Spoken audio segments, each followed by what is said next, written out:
So we are going to grab, I think it says homework one, right?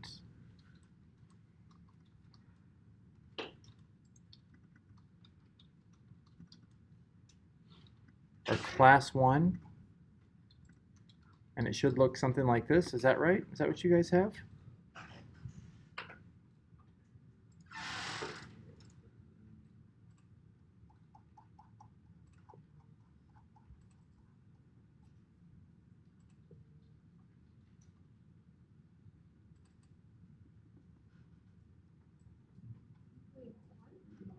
Oh, what does your guys' look like?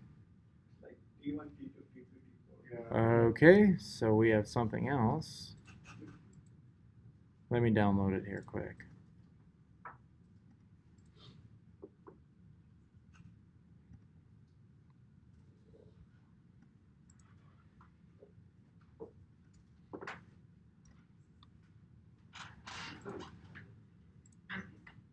Are you looking at week 11 data? This is what it looks like for you guys? Yeah, data 1 is for All right.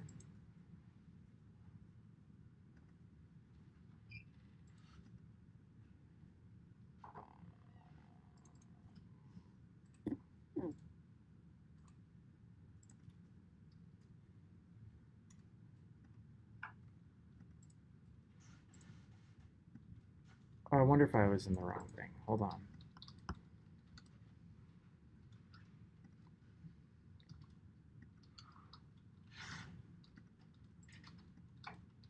Let's look at week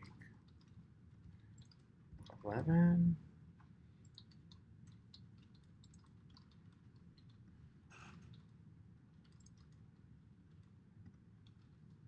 No, it's not what I want. All right.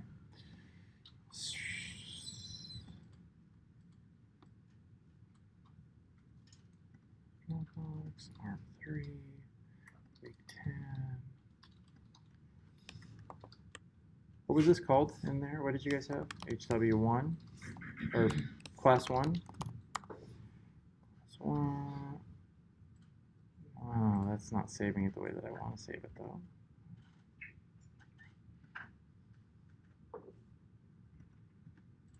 Oh, there we go.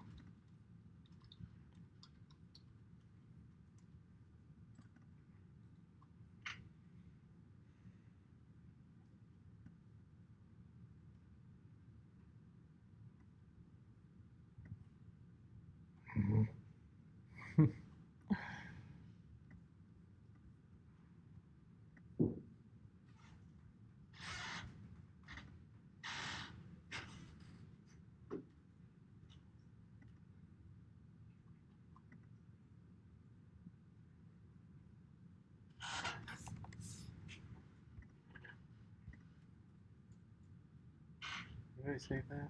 Week 11. All right.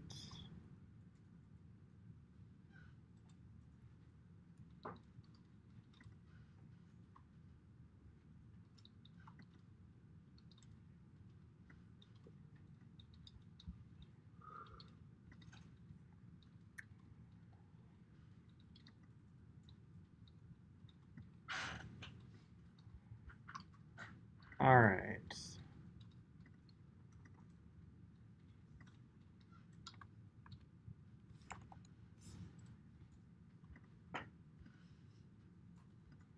Well, hopefully, because I was looking at data, I just assumed that the data that I had in my Dropbox matched the data that I had put up for you guys, which was actually from last year. So let's go week 11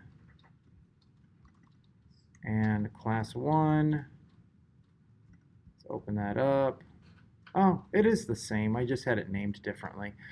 Okay, so we have time 1, time 2, time 3, and time 4. And this could be any type of outcome that you want. It doesn't matter. Let's first specify what we're talking about today is first looking at time invariant covariates, right? And a time invariant covariate is a covariate that is predicting the slope or the intercept in a latent growth curve model.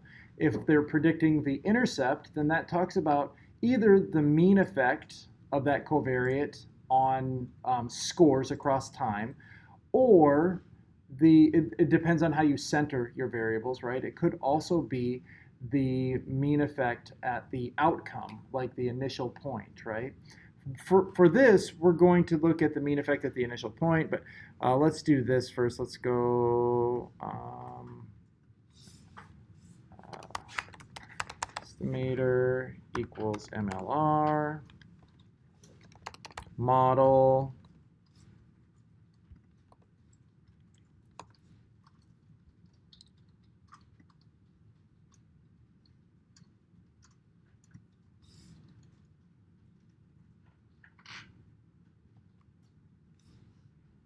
is this the right file, class1.dat? Is that what it says?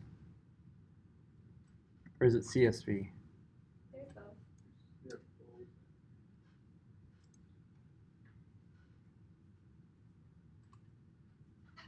I wonder what crazy is. I don't know. All right, so just for the heck of it, oh, we need use vars, right? Var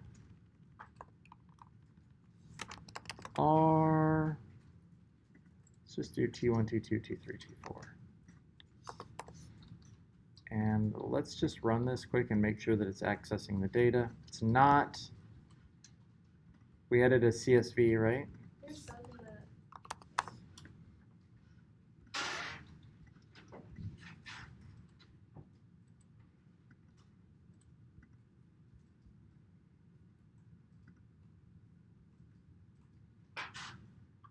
Okay, that looks good. Okay, so your data file should look something like this.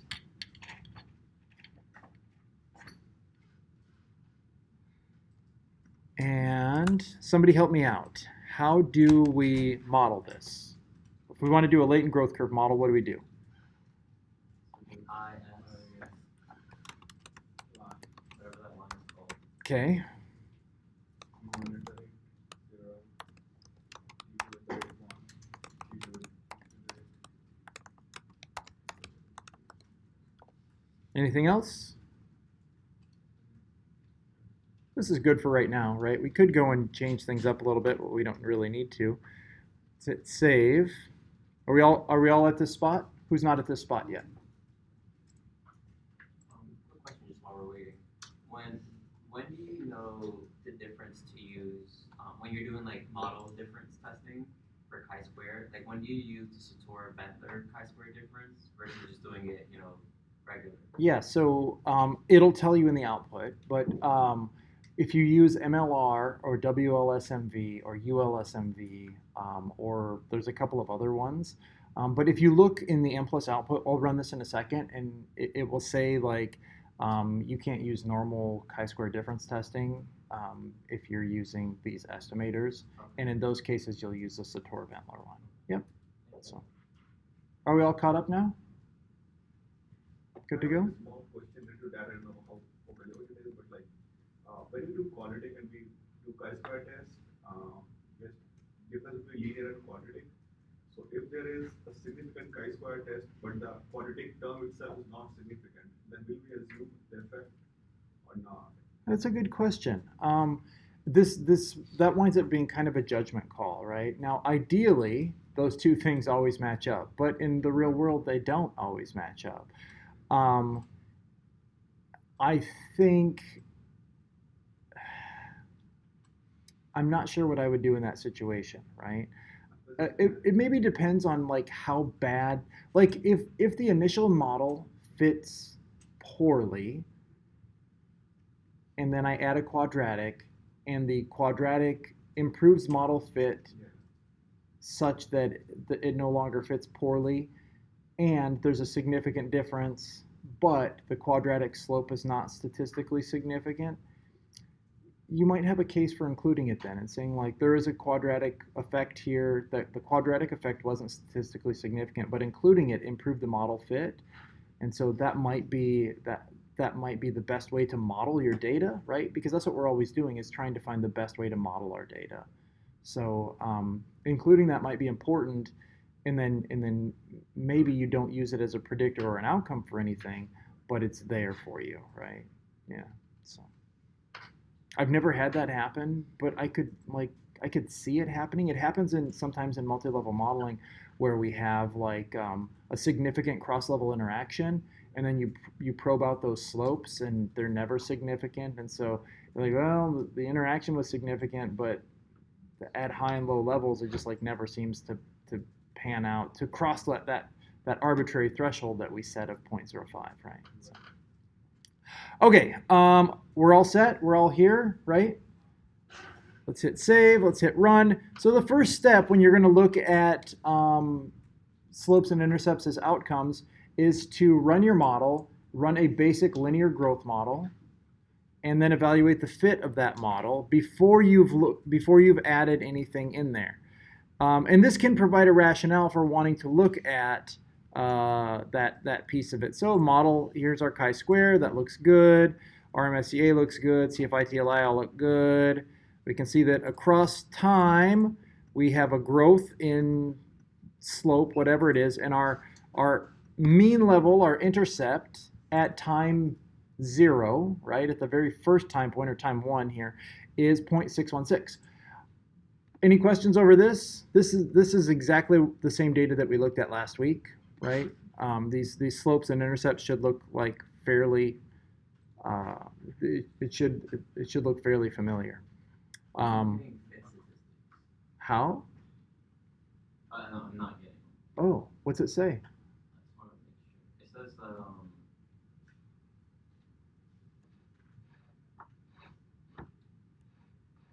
it just says a robust chi-square cannot be computed. What are your use vars? I already see the issue. Was it in use vars? Yeah. All right. So we know that this fits good. Let's throw our next variable. Actually, what I want to do here, I want to do something else. Let's go define, and let's go condition equals group. I'm doing this because this has group, and then it has group that's reverse coded. So in this condition, there is a group coded as 0 for, let's say, men and 1 for women. And in this condition, it is the exact opposite. 0 for women, 1 for men, okay?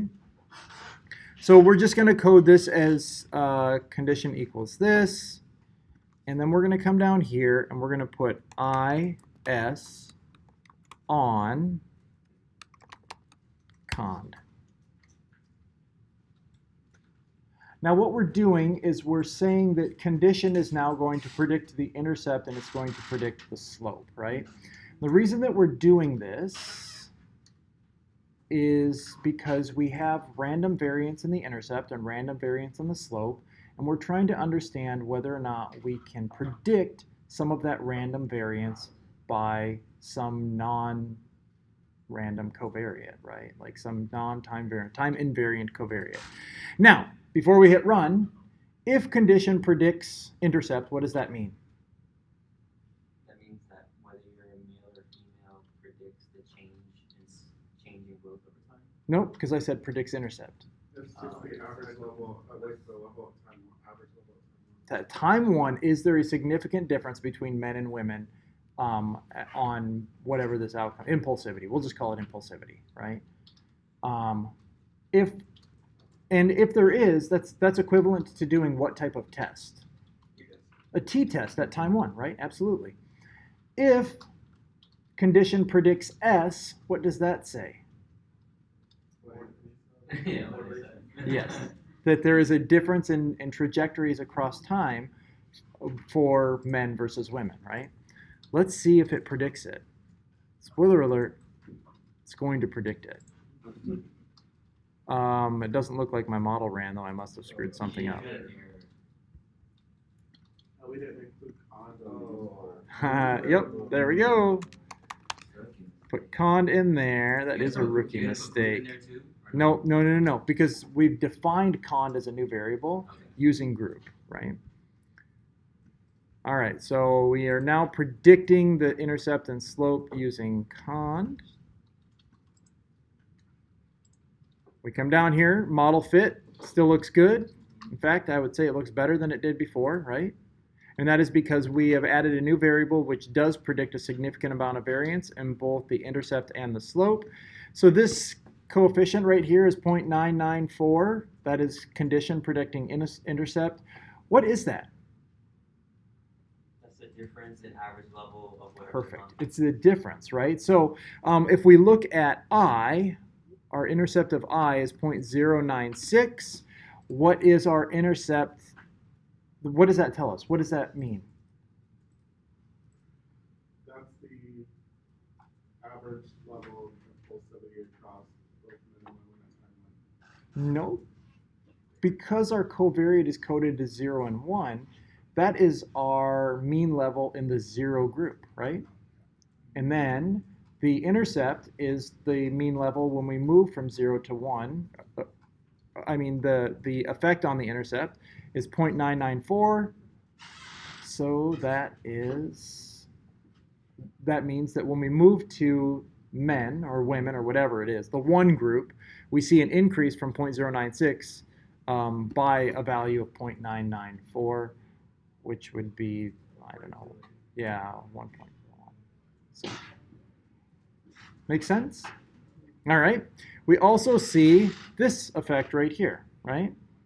So we have a significant effect on that slope. Our slope is 0.80. What is that slope? What does that tell us?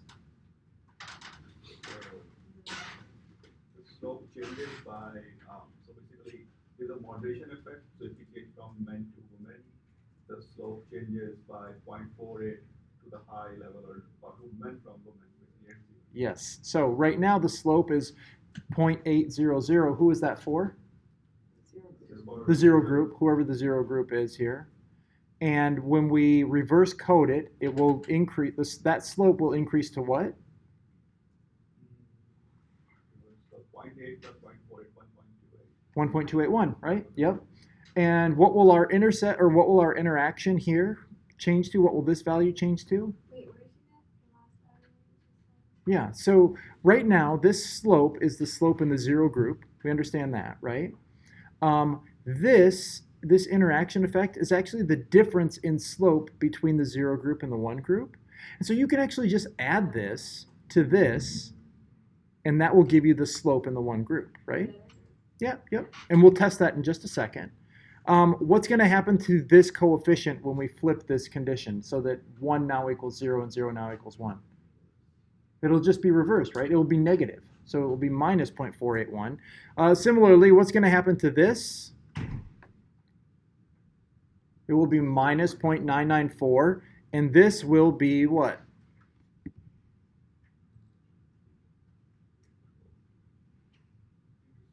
so we get 0. So it's what's that? 1.09. Yeah, 1.09, right? You're just adding that to 0.994. Yeah. So let's test this out. So, and what's going to happen to our fit statistics? Yeah, it should not change a bit, right? All we're doing here is reverse coding this. So we had group. Let's change this to R group for condition, right? Hit save. Run.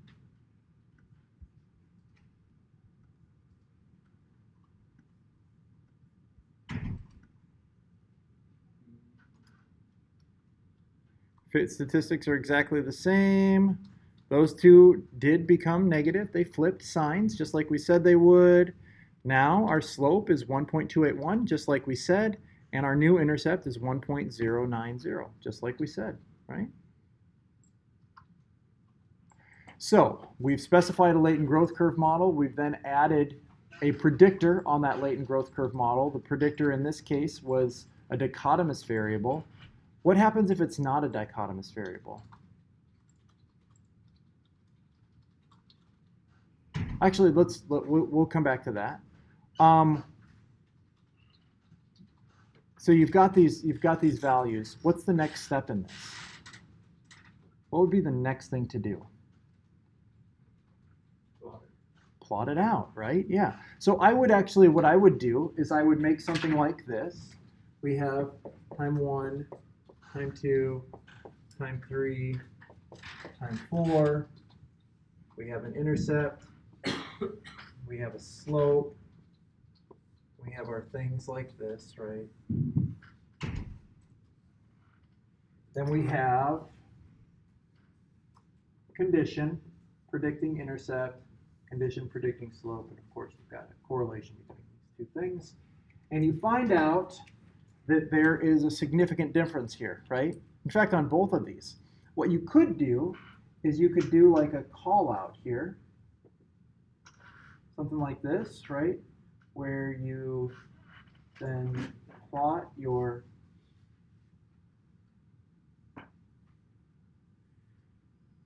simple slopes, right? And if you wanted, you could do a call out here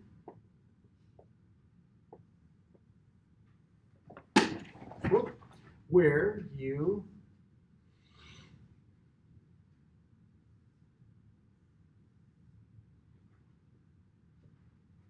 plot that effect as well, right? Because really all this is a difference in means, and all this is a difference in change, a difference in slopes. Does that make sense? Anybody lost? Anthony's a little bit lost? It'll tie together when we do it right now. It will tie together when we do it right now. So let's do this. Let's open up our Excel documents that we use for calculating simple slopes. You guys should be able to. You guys have those, right? They're saved somewhere in here. I don't remember where exactly. I will find one in mine here quick.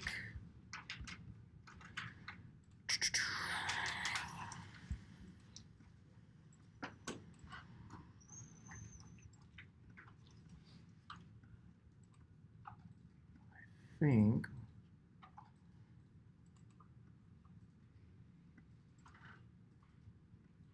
Do I have it in week 3? Oh, I have a nice easy one here. Oh wait, maybe I don't. That's not the nice easy one. Yeah, this one will work. Okay, one standard deviation above is going to be 1. One standard deviation below is going to be 0. For this, we don't need a mean, right? We're going to delete that out because we only have 2 groups. We have above and below, right? We have 1 and 0. What is x in our 0 group? We'll have to go back and rerun this. Save, run.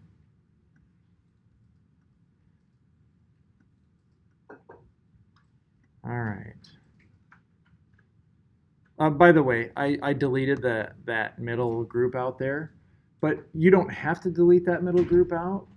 What will happen is that middle group will just wind up matching the low group, right? So, okay. So here are our values. What do we put in for the effect of x? Would it be the intercept? Nope. Not quite. What would be the effect of x? On condition. Say that again? That's on condition. Nope, not quite. Would it be the S intercept? Yes, that's exactly right. It's the intercept of s. It's the mean of s. X is your slope, right? So here our slope is 0.800. What is z?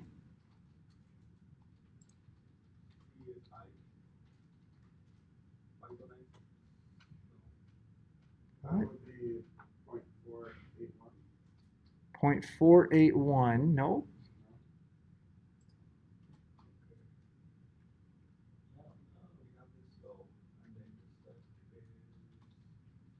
Is it .431? I'm just trying every number at this point. So, no, it's not 0.431 either. The z-slope, think about in regression, right? The effect of the moderator on the outcome, and in this case, the outcome is the intercept, right? The mean level. Yeah, so it is the effective condition on the intercept. Yes. 0.994. Yep. Yeah, so when you think about when you think about in a regression equation, the z slope is the effect of the moderator on the mean level of whatever, right?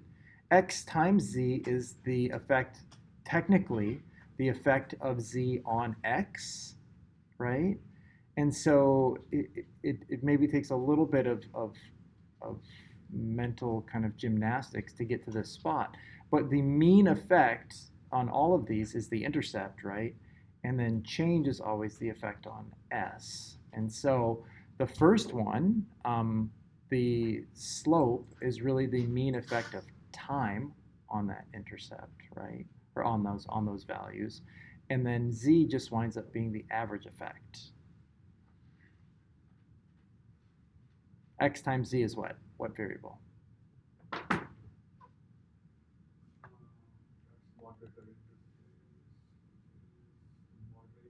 Yep. 0.481. Good. 0.481. And the intercept is what?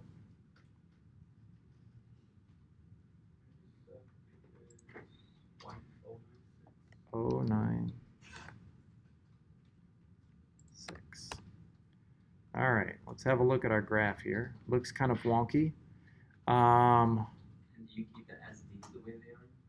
Well, I changed those to 1 and 0, right? This is absolutely not right anymore, is it? Because what is our new x-axis?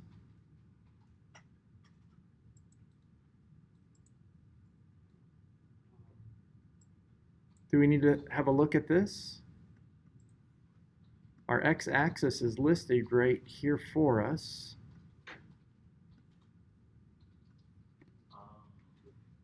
Right? Yeah, it's time. Absolutely. So our x-axis should be 0, 1, 2, 3, right? And we don't want these stretching on forever, so we'll grab those and just pull them up to 3. Oops, I grabbed the wrong thing.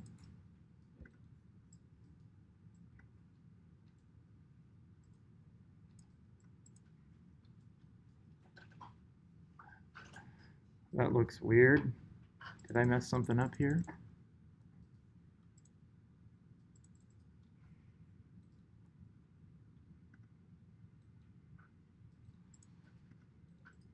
What is, oh. Which of the y-axis range be? The way you have it once it's done? Yes, but dang it, it is stuck on this mean level here for some reason. Oh, let's just go like this. Select data. Let's just delete mean out. Everybody see what I'm doing? I did that quick.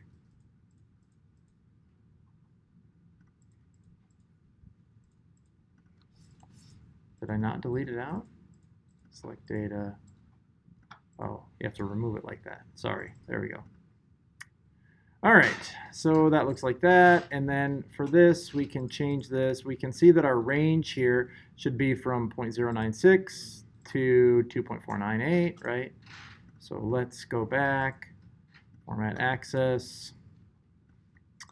Minimum should be 0, maximum can be 5, we'll say. And so now we can see that in our 0 group. How did you get your x-axis to stretch out? Like mine is still like. Still, okay, go like this. Are you watching? right click in here and do select data. And then you should see a mean M in here. Just minus that out. I did, but it's still. Okay, then click on your slope and drag this purple line all the way up to 3. This one here.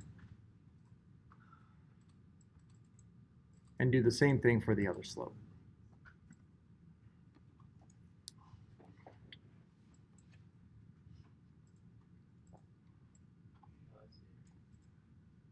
Can you format your y-axis so that your intervals are what you want?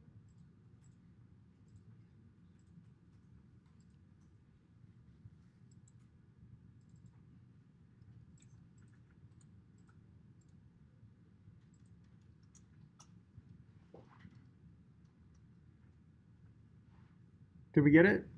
Do I- No. It's just like constraining or just like one side of the graph. Can't look.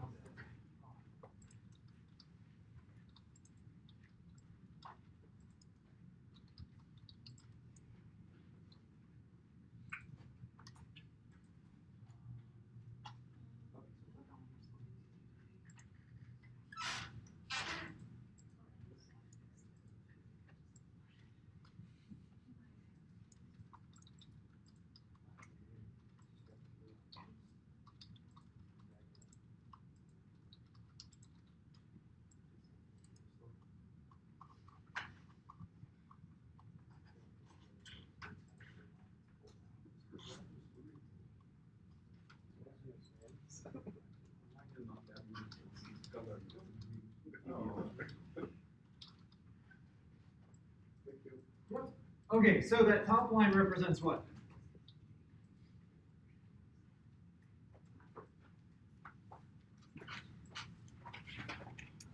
What is the top line?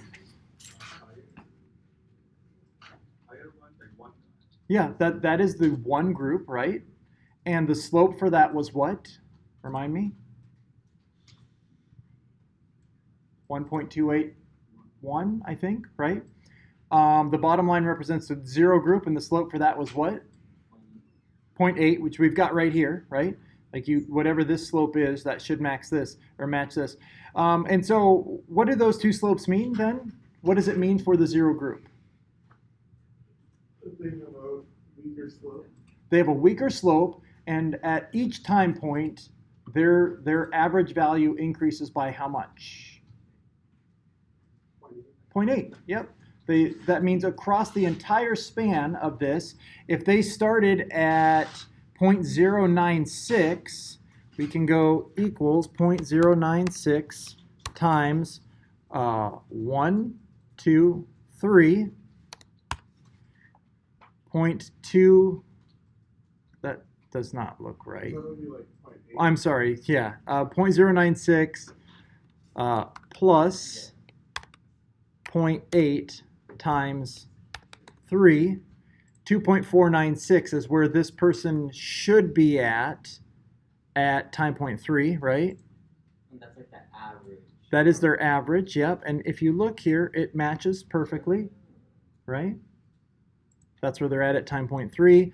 And you can see, actually, you can do like some very simple math here. If you just went like equals, oops, this minus this, it's going to be 0.8, and it should look like that all the way down, right? Because that's their slope. They're changing by 0.8, simple linear algebra. You do the same thing on this other side. How much does this change from this point to this point? 1.281. Yep, absolutely, 1.281. So if you wanted to do this, you could go here. We have, actually what we could do is 0.096 plus 0.994, right? Plus,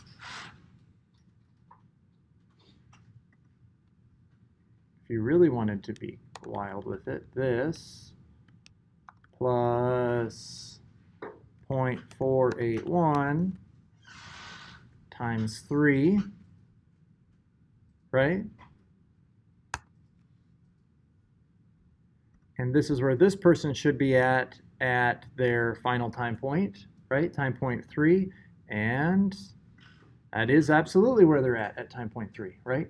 You can figure out all of these things, and all you need is one regression table. I think that this is an important point. A single regression table can tell you everything that you need to know about an analysis that has categorical variables, but you can't do the same thing with continuous variables, right? Because there's no zero group. But with the zero group, you can go through and you can add these things and you can flip back and forth and you can find absolutely every value out within that data that you want, as long as you've got a table that lays those kind of 4 basic things out right there. I actually wrote a paper where I had to describe that in detail in a note so that people understood that they could do that. And I feel like people should just learn that in stats class, but they made me do it anyway. Reviewers wanted a note. So anyway, there we have it. We have predicted. So this is a good point. When you're predicting a slope, all you're really doing is predicting is a moderation analysis, right? And this is why I spent so much time talking about moderation in the first place, is because when we get to this longitudinal stuff, a lot of these things are just moderation models. The same thing is going to apply. So in here, we call it slopes and intercepts as outcomes. That's what they call it in latent growth curve modeling. In multi-level modeling, we use a different term. Anybody know what we use in multi-level modeling, what the term is? Cross-level interaction. They're exactly the same, though. It's the exact same principle, right? In a cross-level interaction, you are predicting, you have a slope at time 1, at level 1, and at level 2, you're predicting that slope using some sort of variable. Get into like ICCs and stuff like Yeah. So yeah, absolutely, and we're going to do that next week. Is multi-level modeling. We'll do ICCs next week. Okay, everybody cool with this? What we did here? That is time invariant covariates. Let's open up the second data set and let's look at time varying covariates. Your homework, by the way, has time invariant and time varying covariates. So, week 11, I thought I just saved something in there, class 2.inp. Is this what your guys' data looks like?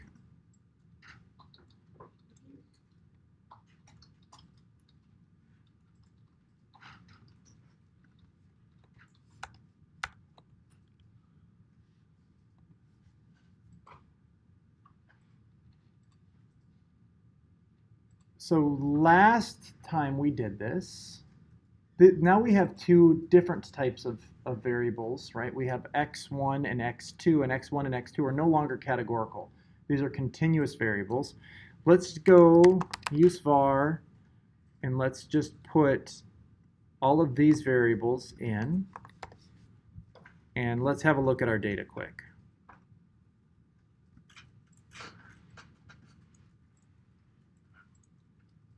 We have 500 people. You can see that x has a range of, x1 has a range of -2 to 2, and x2 has a range of -2 to 3. There are means.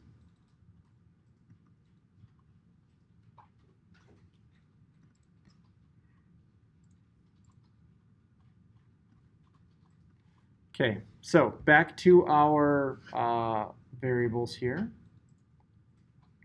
We're going to get rid of x1 and x2 for right now. We're going to put estimator equals MLR. Oops.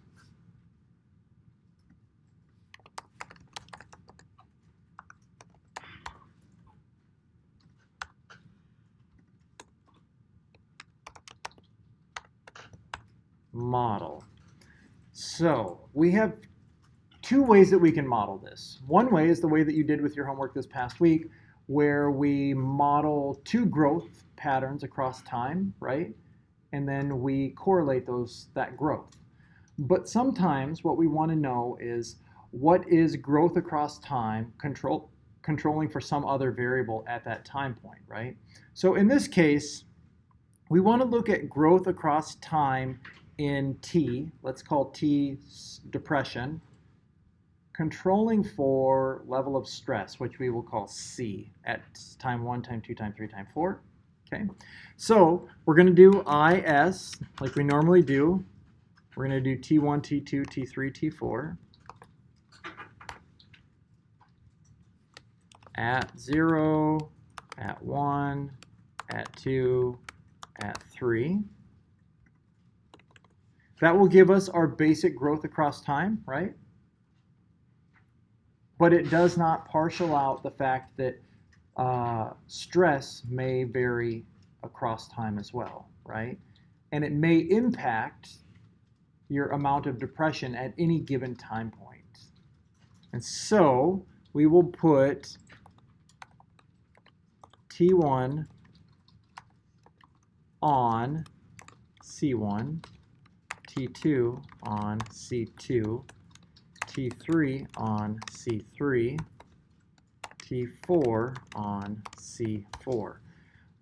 What this model then looks like is this up here, right?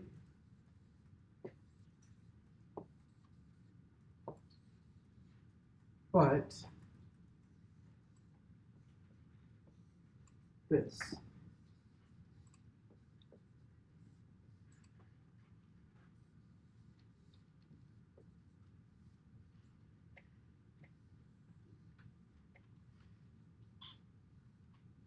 That's so gross. There's a dead fly smashed into the thing. So this might be important when you're not necessarily predicting growth in stress, but when stress at any given time point impacts your depression at any given time point, right? What if like C1 has an effect of both on all T1, T2, T4? Because once you are stressed, day one. Then that's a theory question, right? But absolutely, you could say C1 on T2, T3, T4, right? You could absolutely do that. And then C1 is both a time variant covariate and a time invariant covariate, right? That can absolutely be a case. There's also another type of model that's called an autoregressive latent trajectory model. And we're not going to go through that in here, but I think one of the great things is once you understand like the basic idea of latent growth or the basic idea of multi-level, then there are all of these other types of models that open up for you that you're like, oh, I see what they're doing there. It's just a latent growth curve model with, right? And you start adding these pieces to it, and it becomes very easy to understand what's going on. Like the most complex models can become very simple once you understand that foundation, right? So, all right. We have our model specified here. We do not have any predictor variables in here yet, at least predictors of outcomes or slopes, and we run this model. Now, M+, of course, makes everything look gross, because that's what M+ does. But we can pull these over here like this just to get them out of the way. And now that looks kind of like the model that I was showing you guys at least, right? Anyway, it looks a lot like this model up here, with the exception of this stupid thing that won't move. All right. Let's have a look at the output.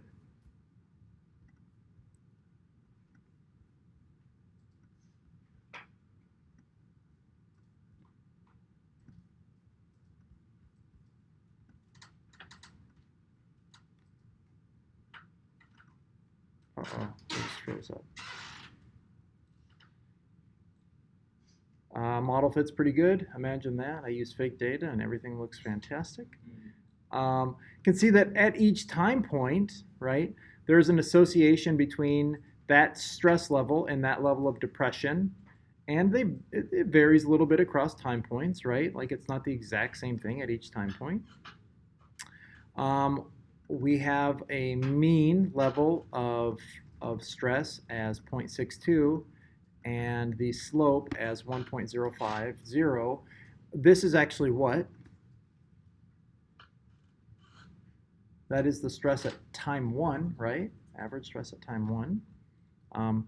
And this is the growth across time. All right. Any questions over that piece of it? Yes. Yeah. So the intercept is the average level of stress at that time? At time 1. What Yep. about average level of depression? Oh, so this is a good point. We don't get average level of depression at that time. Actually, you do get average level of depression. Let me see. Is it listed up here? It's not.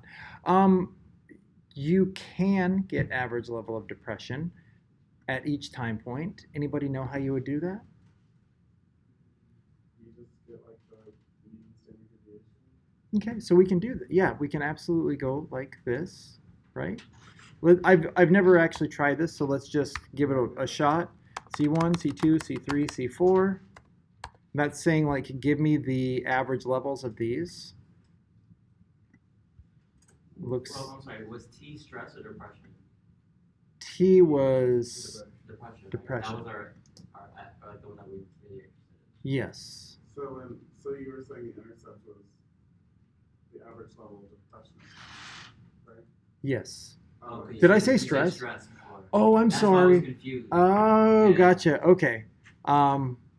So yeah, I meant I stand corrected. You were Okay. right. Yep. Now everything's clear for me. Gotcha. Okay. Well, that's interesting. I added those in,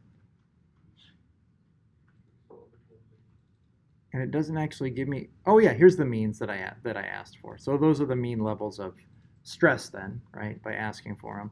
And then if you do that though, it's gonna do all of these correlations as well in the model, and then your model fit will not be quite as good, and it's not quite as good because you have a whole bunch of correlations, right? But anyway, let's remove those then.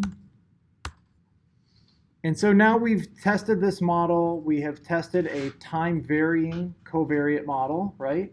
We've specified a slope and an intercept across time for depression, controlling for stress at each time point. We have one more piece to this model. And it is to look at the effects of x1 and x2 on our intercept and our slope, right? So let's add. We're going to use centered variables here because these are, we're really interested. I mean, in centering these, it says that we're interested in mean effects across people, right? And by doing this, it helps to disambiguate any relationship between x1 and s, any correlation between x1 and s, x2 and s, x1 and I, and x2 and I. So we're going to add those in. And then we're going to come down here and say IS on centered x1, centered x2. What are we theoretically calling x1 and x2? Let's call one impulsivity and one self-control. Is that confusing for you guys? Because to me, those are two very different things, but I think for some people it would be like, oh, that's the same thing, isn't it? Let's call one negative affect and one impulsivity. How about that? All right. I mean, all the variables you use are kind of confusing. It really doesn't. I mean, at least you guys, at least you're IO though. Imagine these poor business school students. Like negative affectivity. Huh? Yeah. What index does that fall under? Okay, so we added that in. Our model fits fantastic. And we scroll down here, and we see the effect of x1 and x2 on the intercept and the effect of x1 and x2 on the slope. And so what do these coefficients here tell us?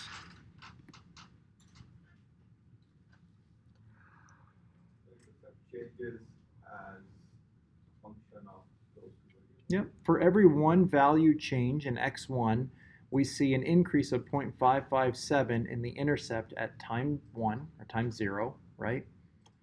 For every change of 1 in x2, we see an increase of 0.718 in the intercept at time 1 of depression. Yeah. Just to make sure I'm on the same page, the C1, C2, C3, and C4 are just like control variables. That's all they are, is control variables. Yep. So you included those before, and so essentially having more predictors is just partially this out. I'm just trying Yeah, to why would we include those before? I mean, what do you think? Is it kind of like doing it like a hierarchical? Yeah, right. That's exactly right. It's like partialing out this amount of random noise or variance that's not associated with just trajectories in time or So impulsivity. like C1 or X1, X2 is unique variance and not product. Yes. Yep. That's absolutely right. Yeah. So, okay. Now moving on to this, how do these coefficients relate? What is the deal here? What do those mean? I mean, those are essentially what? So the change in slope changes by those much respectively Yes. as you kind of move forward. So a way to talk about this is for each one value increase in x1, right? You see a change of 0.264 increase in the mean effect of x, which is down here, right? So if our intercept of s is 1.051 and we increase x by one value, then the slope becomes steeper by 0.264. So if x were at 0, which it is right now, and you increase x to 1, assuming a standard deviation of 1, then we set x at 1 standard deviation above the mean, right? Then our slope becomes what? 1.31 something. 4. Perfect. 1.314. Absolutely. And vice versa, if you subtract a value of 1 from x, your slope becomes, we don't need to work that math, but it's like 0.81, 0.816, something like that, right? But if we like include both of those, I guess level 2 predictors or whatever those are, like would you just add like 0.264 to 0.473 and then add that to 1.05? Nope, so they're distinct, right? Each one of these is accounting for its own amount of unique variance. And so you don't have to, I would probe these separately. I would say like I mean, you can talk about this as like a significant interaction effect, right? Like the variance or the slope across time varied as a function of x1 and of x2. We examined that slope as a function of x1 at high levels of x1 and low levels of x1, and the slope was this. We also examined it as a function of high levels of Yeah, I'm not x. talking about like how I would write it down. I'm just saying conceptually. Yeah, so If these are run together, then I guess it would say that's unique variance of that variable apart from this variable. yeah, So would it be the same thing as just adding them together and saying, nope. if I added all that together, would that just Yeah, you can't do it that way, right? Because it's basically the same as a regression model with two interactions, but it's an interaction with each different variable. There is a way to get at what you're talking about, and that would be by doing what? like a three-way? Yeah. Should we test it? No. Okay. But you very easily could, right? Like, I know that you said no, I'm gonna do it anyway. And you guys don't have to do this. You can just kind of follow along with what I'm doing here. But we could go define x1, x2 equals x1 times x2 centered, right? And then we could just put x1, x2 in our use variable list. And then we can slide down here, throw x1, x2 in there, hit save, hit run. They're centered already, so we don't have to worry about that.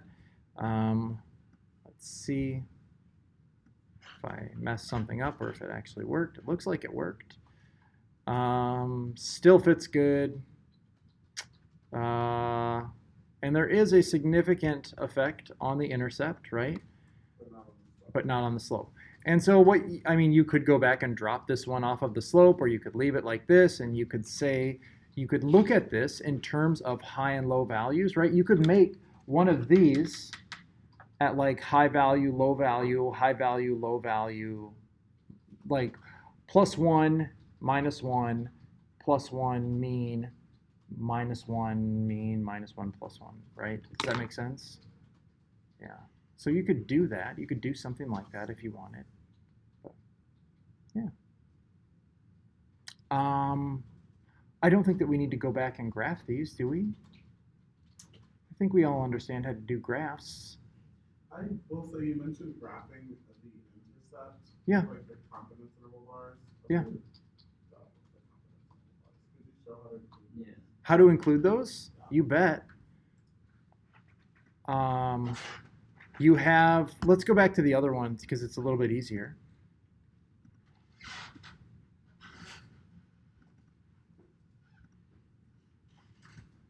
So we have this effective condition, right?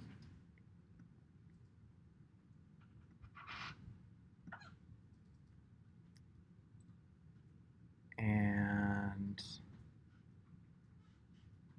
the mean difference is 0.994. And the standard error of that difference is 0.146. And so you can plug that in as your standard error of difference in your confidence intervals, or for your confidence intervals. It would just be 0.146. Yeah. I mean, like, is there a way to do that in Excel? Yeah.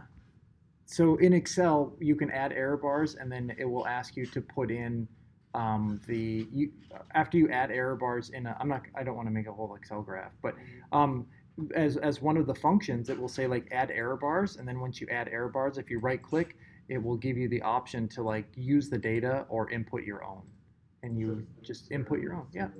Yeah. For Yeah. the homework, should we be providing both, or? For the homework, I don't know if there are effects on the intercept, but if there are, you don't need to make a graph for those. You can just talk about them. Or you can make a graph if you really want to. It's up to you. The homework is all continuous data. There's no categorical interactions, just FYI. So when you are plotting interactions for your homework, it will be high and low levels, +1 standard deviation, -1 standard deviation. Also in your homework, I did not give you an input file or a data file. So that first set where we went through and looked at how do you move your data from SPSS to M plus is going to be important. So, all right. Any other questions? I have a like small Shoot. hypothetical question. What if we like set the variance of these models as one? Let's say we put back x1 at the rate of 1, and then we run that. So then the slopes which will come in this place will be which actually say that so we can easily infer them because that will be easier for us to say what's plus minus 1 is 3. And Yeah, then you're just standardizing everything, right? Yeah, absolutely, you can do that.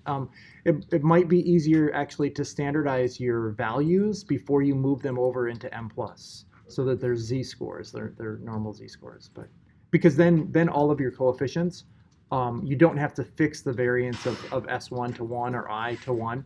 All of your coefficients will already be at that level. So, make sense? Can you say that one more time? Yeah, if you standardize your outcome, your observed variables, if you make them z-scores right off the bat, then every coefficient that you run in your model is already a standardized variable because all of your variables have a mean of 0 and a standard deviation of 1 if you make them all z-scores to start with. And so any overlap that you have will already be standardized. And you can test this actually by running a model that uses, actually, you can test it by standardizing them and then running a model and then requesting the standardized coefficients, and you'll see that the unstandardized and the standardized are exactly the same. So, yeah. Why would you want to standardize it? Because unstandardized, so it's easier to interpret. Oh, I think so. Yeah, but I think that there are it also. It is nice to be able to say like a standard deviation increase results in a 0.5 standard deviation increase or something, right? I like scales, like that's just who I am. I think maybe, and I don't know. I think it's easier to interpret that way because you have a reference point, but also understanding standard deviations isn't.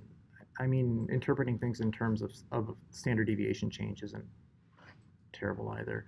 You know, it's funny when you when you write a paper and you submit it, if you put unstandardized regression coefficients, despite the fact that I prefer unstandardized regression coefficients, reviewers will always ask for standardized regression coefficients, right?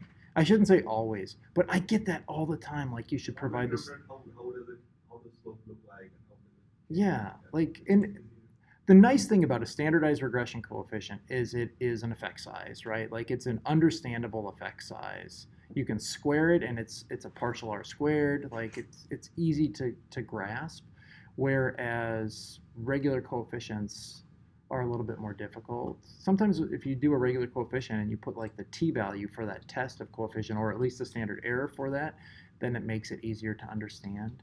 But Wait, because you have to like understand the context of the construct. yes, that's exactly right. So it's like, it's a little bit harder. Yeah. So, all right. Anything else? No? All right, cool. Get your homework in by this Sunday. I will keep plugging away on getting your exams done. And if there's any questions, comments, concerns, shoot me an email. But, all right, guys, have a good weekend.